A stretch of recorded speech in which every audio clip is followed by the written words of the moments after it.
هلو، واخيرا نزلت لكم الفيديو المنتظر، الفيديو اللي بقاله كتير قوي عايز ينزل وبجد كان محشور. الفيديو ده انا مصوره بقالي شهر او اكتر، جايبه كل الماتيريال اللي هتشوفوها دي من عند نور. اول حاجه طبعا الترطيب ثم ترطيب ثم ترطيب.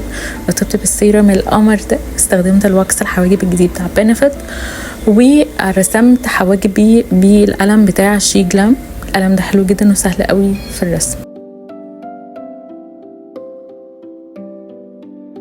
التو كونسيلر النهارده مفيش فاونديشن خالص بتوع ديور، واستخدمت الدرجه الفاتحه اللي هي زيرو از بيز للاي شادو، وجبت الاي شادو باليت دي من عند نور، وحقيقي ليها درجات كتيره جدا وكمان حجم صغير وحجم كبير. ده الحجم الكبير انصح بيها لكل الميك اب ارتست اللي بجد لسه بتبتدي، كمان لان في درجات كتيره جدا متنوعه، والشامر بتاعهم قوي جدا وحلو قوي. الجلو بتاع سوما رزقت بيه رموش، وحقيقي حرفيا حلو جدا. الناس كمان اللي بتبقى عايزه تحط بالرموش شويه هينفعها جدا لانه هو ثابت قوي.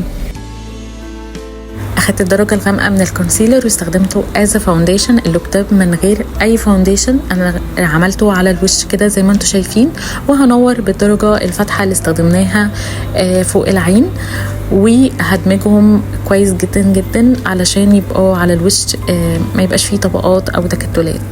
استخدمت البيوتي بلندر من عند تي ام، وحقيقي البيوتي بلندر دي حلوه جدا، انا بحبها جدا، وبحب البيوتي بلندر بتاعت عهود لانهم فلافي جدا وحلوين قوي.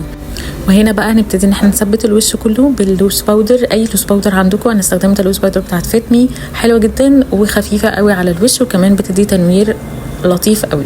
وهنا هستخدم البرونزر، اي برونزر، ده البرونزر بتاع دولز اند جابانا، وانا بعشق البراندز دي جدا جدا جدا، بحبهم قوي بصراحه.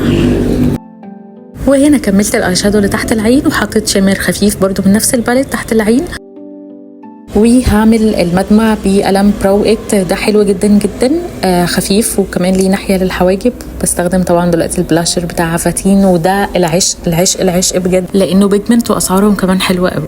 نيجي بقى للبلاش هايلايتر برونزر من عند ندى سالم. عايزه اقول لكم ان اللاين ده جديد عندها وعامله منه درجات وهم، وده الهايلايتر طبعا انتوا عارفين ان انا بستخدمه على طول، وكمان بستخدمه في شغلي، وحرفيا حلو جدا واسعارها كمان وهم جدا.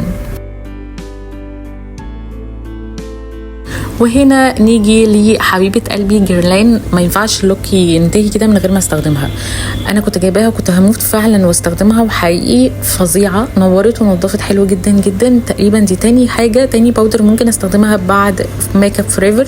واستخدمت هنا الماسكارا دي بتاعت لوريال، وحقيقي حلوه جدا، بتعمل رموش للناس اللي بتحب الرموش. وبس كده، اسيبكم مع الفاينل لوك، ولو عجبكم كمان الفويس اوفر عرفوني عشان اشوف انزل لكم الحاجه زي ما هي ولا كمان بالفويس اوفر. وبس كده، اسيبكم مع الفاينل لوك.